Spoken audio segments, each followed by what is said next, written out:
अस्सलाम वालेकुम everyone. In this video we are going to talk about determination of haematocrit. ठीक है, ये एक स्किल लैब है जो कि आप ऑस्पी में परफॉर्म करते हैं। ठीक है, haematocrit means packed cell volume. So let's start.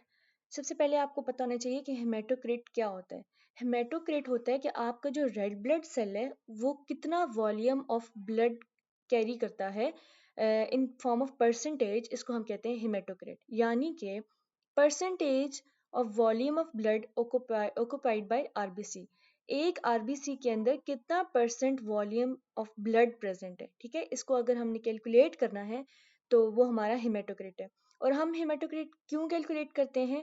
ताकि हम बहुत सारी बीमारियों का डायग्नोसिस कर सकें। क्योंकि हेमेटोक्रिट का लेवल हाई हो तो कुछ डिजीजेस होती हैं, और अगर उसका लेवल लो हो तो भी कुछ डिजीजेस होती हैं। तो उन डिजीजेस को डायग्नोस करने के लिए हमें हेमेटोक्रिट कैलकुलेट करना होता है। ओके, सो अब जो हमारा ब्लड है, ब्लड के दो कंपोनेंट्स होते हैं। ठीक है, एक उसका प्लाज्मा कंपोनेंट होता है और एक पैक्ड सेल होते हैं। ठीक है, और प्लाज्मा में हमारे पास क्या आता है? ब्लड के अंदर प्रेजेंट इलेक्ट्रोलाइट्स, अमाइनो एसिड्स, ये सब कुछ प्लाज्मा में आते हैं। और पैक्ड सेल में आरबीसीज, डब्ल्यूबीसीज, ये सारे जो है हमारे पास पैक्ड सेल्स में आते हैं। लेकिन अब हम देखते हैं कि हेमेटोक्रिट किस तरह आपने लैब में परफॉर्म करना है। इसके लिए पहले आपको नॉर्मल वैल्यूज पता होनी चाहिए। मेल के अंदर नॉर्मली 43 टू 49% होगा हेमाटोक्रिट या फिर पैक्ड सेल वॉल्यूम, और फीमेल्स के अंदर 36 टू 45% प्रेजेंट होगा। ठीक है, आपने ये याद रखना है। Females 36 to 45 and males 43 to 49। Okay, so इसके लिए आपको क्या क्या चाहिए? आपको एक लेंसेट चाहिए क्योंकि इसमें आपने ब्लड निकालना है। देन आपको स्पिरिट स्वैब चाहिए ताकि आप जिस जगह से ब्लड निकाले वहाँ पे कोई बैक्टीरिया वगैरह एंटर ना हो सके। और फिर आपको हेप्रेनाइज कैपिलरी ट्यूब चाहिए। अब ये हेप्रेनाइज कैपिलरी ट्यूब क्या है? ये ट्यूब है इस तरह की जिसके अंदर आपने ब्लड डालना है। लेकिन ये हेप्रेनाइज्ड क्यों है? क्योंकि इसके अंदर हेपरिन प्रेजेंट होता है ताकि ये ब्लड जब इस कैपिलरी के अंदर हम डालें तो उसकी क्लॉटिंग ना हो। उसके बाद हमें प्लास्टिसीन चाहिए होता है। प्लास्टिसीन एक तरह से, आप जैसे बचपन में हम प्लेडो के साथ खेलते थे ना, क्ले, ये बिल्कुल उस तरह की होती है, तो हमें ये चाहिए। देन हमें माइक्रो हेमाटोक्रिट सेंट्रीफ्यूग चाहिए, मतलब सिंपल सेंट्रीफ्यूग मशीन आपको चाहिए। और इसके अलावा आपको एक रीडर चाहिए जिससे आपने एंड पे रीडिंग लेनी है। सो लेट्स मूव टूवर्ड कि हमने ये किस तरह एक्सपेरिमेंट परफॉर्म करना है। सबसे पहले फॉर एग्जांपल आप गए हैं, आपका पास भी स्टेशन है जिसमें आपने जाके परफॉर्म करना है, हेमाटोक्रिट को कैलकुलेट करना है। तो आपने क्या करना है कि सबसे पहले स्पिरिट स्वैब से आपने जिस जगह से ब्लड लेना है उसको क्लीन करना है, लेंसेट की हेल्प से प्रिक करना है और वहां से ताकि आपका ब्लड निकले। फर्स्ट ड्रॉप ऑफ ब्लड आपने जो है वो डिस्कार्ड कर देना है क्योंकि उसके अंदर इंटरस्टिशियल फ्लूइड भी ऐड हुआ हो सकता है, इसलिए फर्स्ट ड्रॉप आपने डिस्कार्ड कर देना है। और बाकी का ब्लड आपने क्या करना है कि जो हमारी हेमेटोक्रिट की हेप्रेनाइज ट्यूब्स थी उनके अंदर आपने वो ब्लड फिल कर लेना है। ठीक है, और कितना फिल करना है कि जितनी उस ट्यूब की लेंथ है उसका 3/4 पार्ट आपका जो है वो फिल हो जाना चाहिए। और आपने सिर्फ एक ट्यूब फिल नहीं करनी, आपने 2 to 3 ट्यूब जो है अपनी उस ब्लड से फिल कर लेनी है। ओके, उसके बाद आपने क्या करना है कि अब वो जो ट्यूब थी, ठीक है, इसके अंदर अब ब्लड है। इसका, अगर हम इस ट्यूब को ऐसे ही छोड़ेंगे तो ब्लड जाहिर सी बात है नीचे गिर जाएगा क्योंकि इसके दोनों एंड्स ओपन है।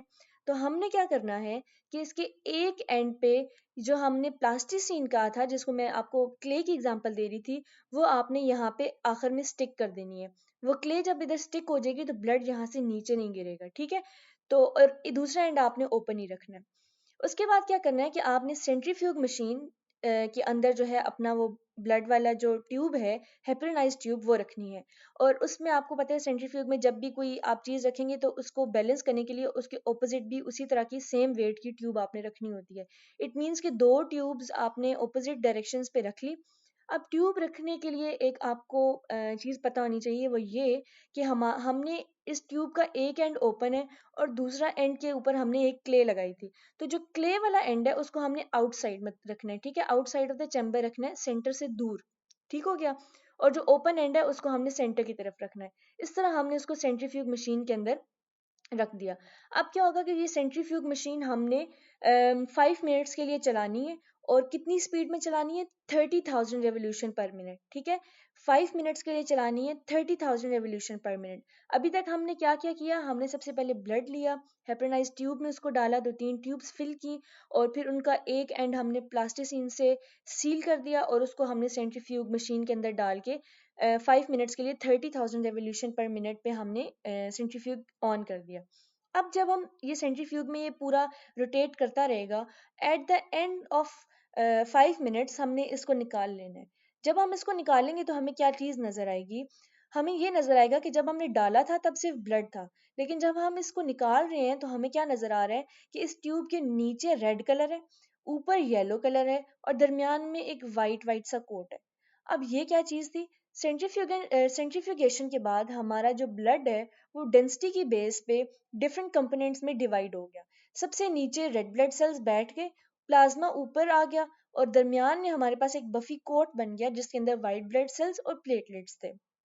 अब ये हमारे पास एक हमारा ब्लड डिफरेंट सेगमेंट्स में डिवाइड हो गया। अब ये वही चीज़ है, ये आपको नज़र आ रही होगी इस तरह ट्यूब में आपके नीचे जो है वो रेड ब्लड सेल्स होंगे, दरमियान में प्लेटलेट्स होंगे और ऊपर ये बिल्कुल हल्की सी लेयर होती है बफी कोट की, मतलब आप इसको गौर से देखें तो आप नज़र आएगी। उसके ऊपर प्लाज्मा होगा और जो ये नीचे वाला एंड है इसके ऊपर जाहिर सी बात है आपने वो जो प्लास्टिसिन लगाया हुआ था वो लगा हुआ है, ठीक है। ओके, अब आपने रीडिंग लेनी है। रीडिंग किस तरह लेनी है कि जो हमारा रीडर था उसके ऊपर इस तरह की प्लास्टिक की ये स्लैब सी होती है जिसके ऊपर एक वो डिग सा होता है जिसके अंदर आपने अपनी जो ट्यूब है वो रख दी। अब जब आप ट्यूब रखेंगे तो आपने किस तरह रखनी है कि ये जो आपका पीछे व्हाइट कलर की ये पूरी शीट लगी हुई है, इसके ऊपर दो लाइंस हैं, एक ये लाइन आपको नजर आ रही है और एक ये लाइन नजर आ रही है। अब आपने जब ये ट्यूब रखनी है तो आपने इस तरह रखनी है कि ये जो ब्लड का नीचे वाला एंड है जिधर से ये रेड ब्लड सेल्स शुरू हो रहे हैं, ये रेड कलर शुरू हो रहा है, इसको आपने बेस लाइन पे रखना है और जो प्लाज्मा जहाँ पे एंड हो रहा है उसको आपने टॉप लाइन पे रखना है, ठीक है। ये जैसे आपको नजर आ रहा है, बेस लाइन पे हमने रेड वाली साइड रख दी और टॉप पे हमने प्लाज्मा का एंड जहाँ पे हो रहा है वो हमने टॉप वाली लाइन पे रख दी। अब आपके पास ये दो तो फिक्स लाइन थी, इनके ऊपर आपने अपना जो भी आपका मटेरियल था आपने वो रख दिया ट्यूब का। अब ये जो तीसरा नॉब है, ये नॉब की हेल्प से ये वाली जो लाइन है ना ये एडजस्ट हो सकती है ऊपर नीचे। तो आपने क्या करना है, इसको ऐसी जगह पे एडजस्ट करना है कि कहाँ पे वो आए, ये इस पैक्ड सेल वॉल्यूम के साथ, ठीक है। पैक्ड रेड ब्लड सेल और बफी कोट के बिल्कुल यहाँ पे आपकी वो दरमियान वाली नॉब होनी चाहिए, दरमियान वाली लाइन होनी चाहिए। पैक्ड सेल वॉल्यूम की अपर सरफेस और बफी कोट की लोअर सरफेस बिल्कुल इस जगह पे। तो ये जब आप यहाँ पे इसको सेट करेंगे तो अब आपने इस लाइन की रीडिंग लेनी है इस रीडर के ऊपर। इस रीडर के ऊपर आप देखें जैसे यहाँ पे अभी 40 मतलब 39 to 40 हमारी रीडिंग आ रही है। तो इट मीन्स कि this person have 39 haematocrit value, ठीक है। तो हमने कैलकुलेट कर ली और हमें ये भी पता होनी चाहिए कि मेल्स के अंदर ये वैल्यू 43 to 49 नॉर्मल है और फीमेल के अंदर 36 to 45। अच्छा, अब ये आपकी असाइनमेंट है कि आप इसमें चेक करें कि इस पेशेंट के अंदर ये जो ब्लड है इसमें हेमाटोक्रिट की क्या वैल्यू है। ओके, सो आपकी अब ये असाइनमेंट है, आप ये इसको कैलकुलेट करें, आप अपने दिमाग में पहले खुद सोचें, then I figure it out for you.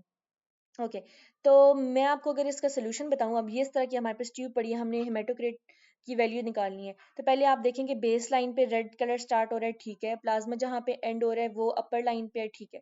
अब दरमियान वाली जो नॉब है उसमें आप देखें जहाँ पे ये पैक्ड सेल वॉल्यूम जो है उसके बिल्कुल टॉप और बफी कोट के बिल्कुल नीचे ये लाइन किधर मैच करी, ये जाके मैच करिए 50% पे। इट मीन्स कि हेमाटोक्रिट की वैल्यू इधर 50 है। तो इस तरह आपने जो है हेमाटोक्रिट की एस्टिमेशन करनी है। So that was all about the procedure of haematocrit estimation. तो ये एक बहुत ही आसान सा स्टेशन है जो कि आप ऑस्पी में परफॉर्म कर सकते हैं। आई होप आप लोगों को समझ आई होगी, और अगर आप फिजियोलॉजी के बाकी ऑस्पी के स्टेशंस भी समझना चाहते हैं so you can subscribe the channel and you can see the playlist of this physiology ऑस्पी। So thank you very much, अल्लाह हाफिज़।